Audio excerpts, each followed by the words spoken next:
മാനന്തവാടിയിലെ കുറുക്കമ്മൂല, കുറുവ, കാടംകൊല്ലി, പയ്യമ്പള്ളി എന്നിവിടെയും നിരോധനാജ്ഞ. കാട്ടാന ആക്രമണം.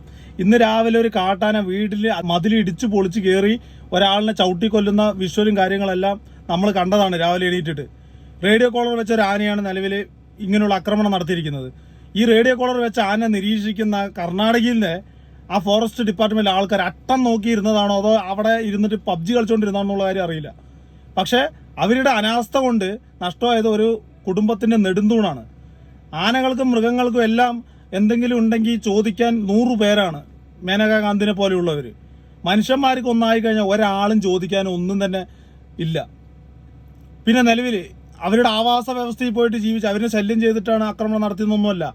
ഇത് ജനങ്ങൾ തിങ്ങിപ്പാർത്തോണ്ടിരിക്കുന്ന സ്ഥലത്തിലോട്ട് മതിലും പൊളിച്ച് വീട്ടിനകത്ത് കയറിയിട്ടാണ് ഈ ആക്രമണം നടത്തിയിരിക്കുന്നത്. ഒരു ഗാന്ധിമാർക്കും ഇതൊന്നും കണ്ണി കാണില്ല.